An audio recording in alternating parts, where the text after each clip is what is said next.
No capítulo 12, Paulo fala sobre transformação interior. Agora, no capítulo 13, ele mostra como essa transformação se manifesta na vida pública, social e espiritual. Sujeição às autoridades. Toda alma esteja sujeita às autoridades superiores, porque não há autoridade que não venha de Deus. E as autoridades existentes foram ordenadas por Deus. Por isso, quem resiste à autoridade resiste à ordenação de Deus. E os que resistem receberão sobre si mesmos a condenação. Porque os governantes não são terror para as boas obras, mas para as más. Tu, então, não queres temer a autoridade? Faze o que é bom e terás louvor dela. Porque ela é o ministro de Deus para o teu bem. Mas se tu fizeres o que é mal, teme, pois ela não traz a espada em vão, porque é ministro de Deus e vingador para executar a ira contra aquele que pratica o mal. Portanto, é necessário que estejais sujeitos, não somente pela ira, mas também por causa da consciência. E também por esta razão pagais tributos, porque eles são ministros de Deus, atendendo continuamente sobre esta mesma coisa. Portanto, dai a cada um o que deveis. A quem deveis tributo, tributo, a quem imposto, imposto, a quem temor, temor, e a quem honra, honra. Então, Paulo aqui vai ensinar que toda autoridade, meus irmãos, é permitida por Deus. Resistir à autoridade é, em princípio, resistir à ordem estabelecida por Deus. Governos têm função de quê? De manter a ordem, punir o mal, promover o bem. Mas muita atenção ao equilíbrio. Isso não significa obedecer cegamente a tudo. O que nos diz Atos 5, versículo 29? Quando autoridades exigem algo contra Deus, a resposta é clara. Antes importa obedecer a Deus do que aos homens. Então, o que precisamos fazer é respeitar as leis, ser cidadão íntegro, não viver em rebeldia constante, pagar os nossos impostos com honestidade. Paulo fala até de tributos, aqui nos versículos 6 e 7, algo muito sensível naquela época. Vou repetir o versículo 7, portanto, dai a cada um o que deveis. A quem deveis tributo, tributo, a quem imposto, imposto, a quem temor, temor e a quem honra, honra. O versículo 8. A nenhum homem devais coisa alguma, senão o amar-vos uns aos outros, porque quem ama o próximo cumpre a lei. Precisamos, meus irmãos, pagar a todos o que lhes é devido. O versículo 7 vai dizer isso. Então, o cristão, ele deve honrar autoridades, cumprir compromissos, não viver em dívida irresponsável, mas há uma dívida que nunca acaba. Amar-vos uns aos outros. O amor. A ninguém devais coisa alguma.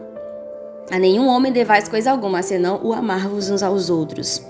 Amém? O versículo 8 vai corroborar, vai reafirmar isto, né? Em nome do Senhor Jesus. Então, meus irmãos, sejamos confiáveis financeiramente.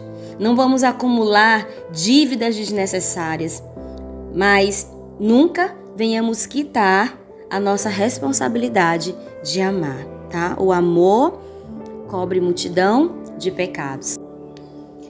Por isso, tu não cometerás adultério, não assassinarás, não furtarás, não darás falso testemunho, não cobiçarás. E se há algum outro mandamento, tudo se resume nesta palavra: tu amarás ao teu próximo como a ti mesmo. O amor não faz mal ao próximo, portanto, o amor é o cumprimento da lei. Então, queridos, Paulo resume aqui os mandamentos: não adulterar, não matar, não furtar, não cobiçar. Tudo isso se resume em o versículo 9. Tu amarás o teu próximo como a ti mesmo. Porque quem ama não prejudica, quem ama não destrói, quem ama protege. O amor não é sentimento, irmãos, é um princípio, é uma decisão. Amar é agir corretamente, mesmo quando não se sente vontade, tá? E então, conhecendo o tempo, que já é hora de despertarmos do sono, porque a nossa salvação agora está mais perto está mais perto de nós do que quando cremos. A noite é passada e o dia é chegado. Portanto, rejeitemos as obras das trevas e vistamo-nos das armaduras da luz. Amém? Ou seja, meus queridos amados irmãos, já é hora de nos despertar do sono. Paulo traz urgência espiritual. A salvação está mais próxima. O tempo está avançando. A vida é breve. Ele usa a imagem da noite representando o quê? Pecado, ignorância. E do dia, representando luz, justiça, presença de Deus. Então, pare de viver espiritualmente adormecido. Reavalie prioridades. Viva com consciência da eternidade. A noite é passada, o dia é chegado. Portanto, rejeitemos as obras das trevas e vistamo-nos da armadura da luz. E nós caminhamos honestamente, como de dia, não em tumultos, nem em embriaguez,